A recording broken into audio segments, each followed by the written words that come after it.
I don't spend nearly enough time talking about anime on this channel, which is a crying shame because I love anime and manga. It has shaped and defined my entire childhood, adulthood, existence, being. I'm a weeb, okay? And so with all that said, here are my top 5 anime that will make you really depressed, cry, and hate the world whilst you're in lockdown. Number 1, Berserk. The granddaddy of depressing action manga, the godfather of fricked up situations that make you want to cry. Berserk is my favourite series of all time. It is by far the best illustrated, most beautifully told, and epic manga ever created. It's a bit annoying that it isn't over yet, but with that said, it's also the only manga I can think of where the artist is allowed to take 6-month to 2-year-long hiatuses whilst he figures out what he's doing. And we, the fanbase, are happy to eagerly await each upcoming chapter, frothing at the mouth, no matter how small or pathetic it really is, because we love you, Kentaro Miura. Stop playing Idolmaster and get the fuck on with it. So Berserk tells the tale of the Black Swordsman, Guts, and everything about his life is fucked up and depressing. He was born from a corpse hanging from a tree. He's raped as a kid, kills his assaulter, and for that is attacked and chased out of his home by his abusive stepdad who'd sold him off to this guy who raped him in the first place. It is so twisted and dark and messed up. Pretty much everything that happens in it is upsetting, and every time you have a glimmer of hope, anytime something is going well for the protagonist, well, that just serves as a medium to further shatter his world and your illusions of happiness. If you like Dark Souls or Demon Souls or Bloodborne or anything FromSoft have made, then you need to read or watch the original Berserk anime, and then just continue reading it, because the original anime cuts off after like 10 volumes, and there's like 50 bloody volumes now or something. I cannot possibly put into words how talented of a storyteller and an artist that Kentaro Miura is. When it comes to human talent, he and Hirohiko Araki stand upon a pedestal that no other mortal human being currently can touch. Well, maybe Takahiro Inoue as well. He's pretty good. But there is something remorselessly captivating and enthralling about the savagery and brutality of the story that weaves itself around Guts and his journey through life. And I'm not going to give real spoilers here, because you need to go read Berserk. And if you do, get ready to join one of the best cult-like fan bases outside of the JoJo's fandom, where memes like "Griffith did nothing wrong" will either break your heart or make you laugh. And it's needed because of just how depressing Berserk is. And if you haven't experienced it and are willing to dip your toes into one of the largest but easily the best ongoing manga series of all time, then do so, and do so now, because it is by far and away, in my opinion, the greatest manga ever. Death Parade. I mean, this one cues you into the fact that it's going to be really happy just from the name. An experimental 12-episode anime that made me cry every single episode. Literally, one of the episodes in it crushed me beyond belief. It deals with issues like mental health, suicide, drug abuse, poor relationships, divorce, so many things in such a beautiful and incredible manner. It's a series I've now rewatched 4 times, picking up more and more details every time I watch it. Oh my god.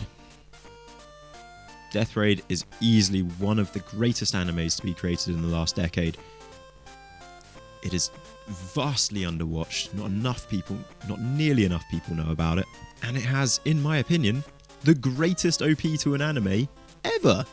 Hands down, the best OP. Just the best. May not be a big fan of Mother's Basement anymore, but go watch this What's in an OP for a truly classic What's in an OP about an anime on Death Parade. And if that doesn't make you want to watch the series, then I don't know what will, because this show is an absolute breath of fresh air within the anime world. It is produced and animated so incredibly well. Its soundtrack is phenomenal. And oh my god, it made me cry like a little bitch. Devilman Crybaby. Netflix kind of blew up the world and the internet with this when it came out a few years ago, and rightfully so, because it's a masterpiece. Its animation style is very divisive. It's quite unique, but it's also one of the most beautiful and incredible things, in my opinion, that I have ever watched. And if those last few episodes don't shove their fist right up inside your gut, grab your heart, and wrench it out just to shove it down your throat and make you bawl like a little girl who's fallen over and bashed her knee, then I don't know what will. That thing crushed me. And the thing with Devilman Crybaby, much like Death Parade, is upon a rewatch, it just gets even more upsetting. The foreshadowing and the knowledge of what's to come doesn't help prepare you for the weight of the tragedy that hits and occurs. No, all it does is make it 10 times worse. Devilman Crybaby's ending has to be thanked as well for potentially one of the most upsetting and traumatic moments in Berserk, which is the eclipse. And if you watch these two things side by side, in fact, if you watch the original 1992 anime of Berserk and then the recent Devilman Crybaby, one after another, you'll really clearly be able to see the similarities between their endings and how they and how Devilman influenced Berserk and influenced so much, like series that I hate, like Neon Genesis as well, influenced the ending of that. Devilman Crybaby is a reimagining of the original classic that brings it forwards into a modern age so perfectly. And if you're not prepared for that ending, or even if you are, it's gonna come like a truck and smash you in the face, and tears are gonna come flooding. The new Berserk series.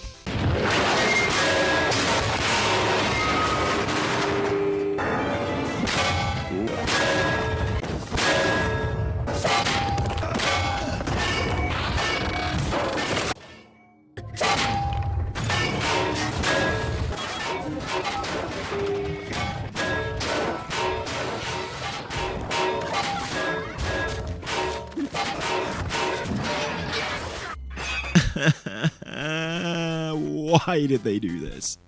How? He had all the money. The music for it is perfect. The sound design is terrible.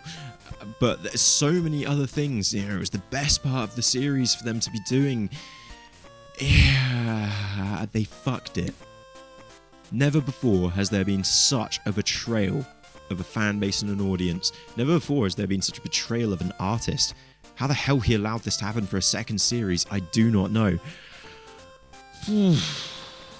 Once you've watched Berserk and become a Berserk fan, go and watch this, and nothing will make you more depressed and upset than that will.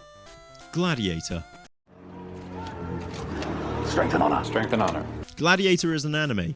If you disagree with me, I will fight you over it.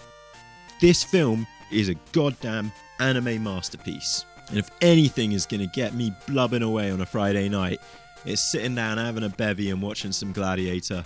By the end of that film, when the music kicks in and he's walking along with his hand in the fields, it's just, it gets me every time.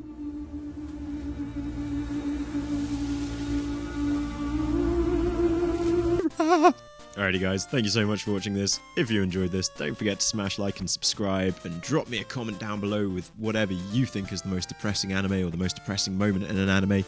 And maybe head on over to my Twitter or my Instagram or to the Reddit r/grandadslounge and say hey on one of those things. And most importantly of all, don't forget to stay inside. Because the only one allowed to break curfew is me. And that's when you haven't hit that subscribe button, haven't hit the notification bell, and that's to allow me to break into your room at night, bend you over my knee, and spank your bottom. I'll catch you next time, guys. Peace.